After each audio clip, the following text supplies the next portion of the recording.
Hey everyone, it's Joe Glines, and I think I'm in Dallas, but now I'm not so sure. Yeah, I know I'm in Denmark and I might be just outside Copenhagen, but yeah. In our podcast this week, we're gonna and it's kind of a hard thing to summarize, but it was how do people think about computers? Do they think about it as like it does X thing, right? Like in the case where it's like it's a drill drills holes, and that's all it does, right? And I think when Jackie and I brought this up a long time ago, we were thinking about how people often they look at a given tool and they can't think outside the box at stuff, and they think this is the one way it does this, and this is the only thing it does, and that's what, if it's a hammer, I'm going to go hammer nails, and that's all it does. And if I'm going to hit this button, and that's what I've been trained to do, that's what I'm going to do, and they don't rethink anything about it. Do you think that was a summary, Jackie? Of Yeah, I think that's actually a good summary, and I'm not sure how else to put it because I've I've had a lot of people at really differentiating levels of computer use and knowledge and um, almost belief. I don't know what else to use as the wording for that because someone who loves the computer as a tool for, let's say, writing articles. But that's what they use it for. They they use Word or MS Word or whatever, and they store the written stuff on whatever in a folder somewhere, and that's what it does. It when Word comes and says there is an issue, I can't save your work. Please save your work. yeah, They're totally stumped because they just tried to save their work and it says it can't save their work, but it asks them to save their work, and they get into some kind of logic loop where yeah, where they're almost yeah, unable to act because the computer is just not saving when I click save, and they don't try anything. They don't look for a solution because they're only used to the on off button, the save button. It works, it saves my document, and they're really stuck in that. It's almost like someone using a typewriter where if the thingamajig doesn't go back when they get to the end of the line, they're like, it's broken, I can't use it. And it's like it's so much more. And if you go to files and save as, there's a chance that you can actually do that. Or if like you go into the job list and look, is this program acting up? Or you can try and close the program. Will it then tell you that you should say, oh, well, does it auto saves versions? There's so many possibilities, but or change the yeah, path location of where you're trying to save the file, right? That's exactly. yeah, There are so many different things that you could try, but they're just not they're not spacious enough about or knowledgeable enough or whatever wording you would use because they just use it for writing the article, and that's what this tool does for them. well, and let me take it a step further, because, and I think you're right with everything. However, let's say we had an AutoHotkey script and we sent it to them, and you're like, here, look at this, look how easy this is to read, and they're like, well, I can't open that because I use MS Word, Yeah, and you can say, well, it's a plain text file. It can open. No, it's not. It can't open it. It's not a docx or whatever file. yeah, And it's like I've had these conversations with people that work in corporate America, that work in information technology, that they don't know what a plain text file is, right? It's like kind of weird to try to explain. It's just text. It's just text. But it's that thing, they just don't quite understand anything outside of the box of what they're used to doing. I've had, and of course some of it is just because that's what I was used to, and it is I'd ask someone to go and double click the exit file, and they'd be like, what's the exit file? I can't find the exit file because extensions on their version of Right. File Yeah. Explorer has been hidden. Right. And of course, I don't actually need to see the extension for the most part because they're either discernible by their icon or it's actually still there as a metadata on one of the other columns or whatever it might be. But it's just they don't even know that they have different extensions because they've never seen them. They've seen they have different icons. But Or that's that you can change the extension. It doesn't necessarily yeah. break whatever it is, that you're doing. Well, this is a TXT extension. I needed a CSV file. You're like, well, it is actually a CSV file. It's just the extension TXT. Well, you need to change. No, just change the darn extension, right? It doesn't. Yeah. Yeah. Yeah. There's many levels of that. But the bigger picture, I think, is it's one of the things. It's one of the things that hinders so many people of rethinking any. They don't. It's the whole Socrates argument, right? They don't understand what they're doing, why they're doing it. They were taught, to do this thing in this context, and they have no understanding of anything outside of that. And it's really scary because those are the people I look at them and I say, you're going to be automated out of a job, right? Yeah, yeah, and they're doing the stuff a computer can do better. Yeah, and I had an older colleague. He's actually he has already retired, but he still has a few hours of work he does for the company each week, and then that's great for him. And he today, I don't remember the exact topic, but somehow they got into what line of work or what tag people had when they started working for the company. So let's say someone was a special worker. That's just a term, right? Meaning he doesn't have any actual schooling, but he would get like whatever work there was, sweep the floor, move that, do that. And he would then, by being there, slowly be trained to be like a bench worker. Okay, what's that? It's someone who's actually able to do stuff on a workbench. He would get soaring jobs or drilling jobs or whatever. And when you no longer had a real need for that and you got some more automatic benches, rotating benches where you could actually make stuff, you might reschool him into that. And he would become really, really great at that. And then at some point, you got a fully automated system on another factory that could do it every hour. And that this person now, there was no more stuff that you could really reschool him into.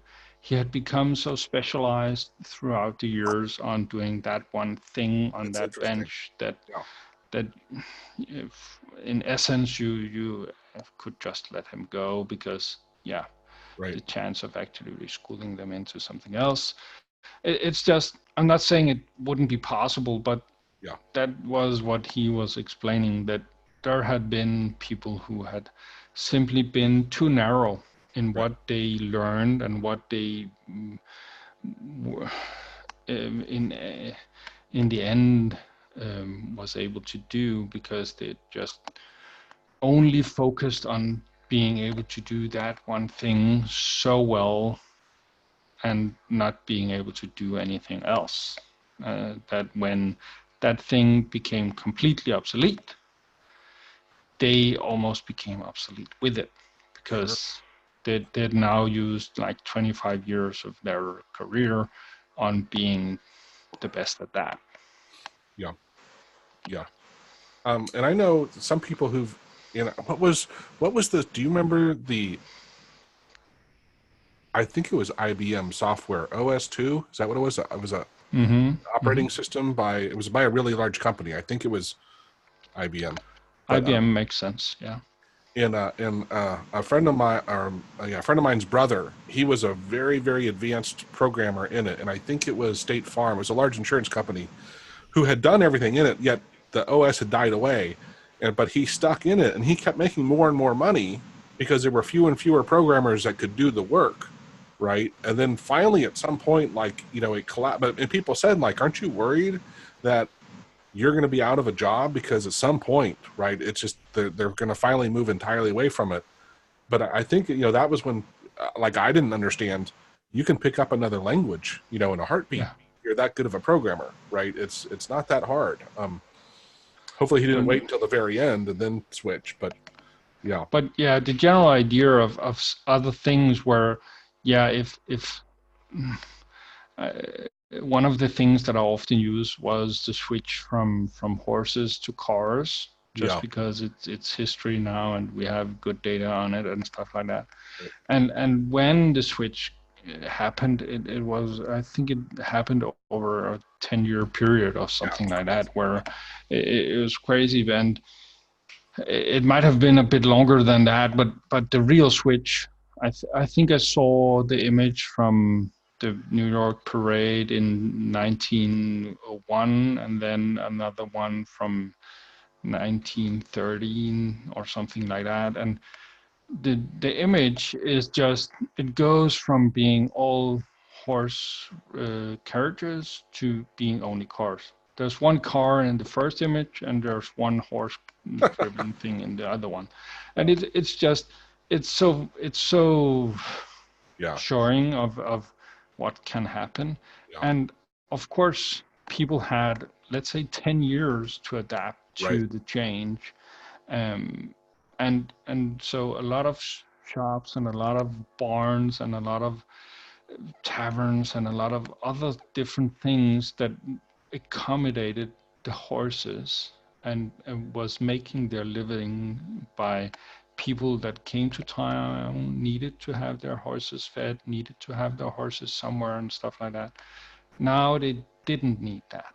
Right. They instead needed mechanics, they needed driving, they needed parking lots, they needed all kinds of different stuff. But what I've recently heard and listened to and seen and stuff like that in the computer age is that it seems to be going even faster. Oh yeah. So something can maybe disappear or change or be disrupted in a 2-year period. Yeah. And then you actually end up in a place where people can't adapt that quickly. How about, Because, let's use an example. Remember how popular BlackBerry cell phones were? mm-hmm. And then smartphones came along, and man, like, it was felt like it was overnight, but it wasn't. But wow, a couple years, and man, it was just gone. Yeah. I remember, it might be a few years now, but the iPhone 1 being released in 2007 is like, it's 12 years ago. It was the first really adapted smartphone. There were smartphones before it, but it was the one that really pushed the bar and made them popular like nothing else. And it's just like now, at least, the amount of adaptation and the amount of people actually having a computer that's more powerful than the first computer I ever bought in my pocket. It can have like almost 1,000 times more storage space in my pocket than I had on my desktop computer. The CPU power is multiple times more than that, and it goes all the way around. And I have it in my pocket now. And I was 15 when I bought my first PC, and it's 25 years ago now, and now people would not even see it as a calculator almost. It's really, I remember extending my storage space with the program that I bought, and I ended up having a total of 78 megabytes of hard disk space. And Windows was installed and everything on that. And and now that's less than what my iPhone images are when I just take them. Right. It's just, it's crazy, right?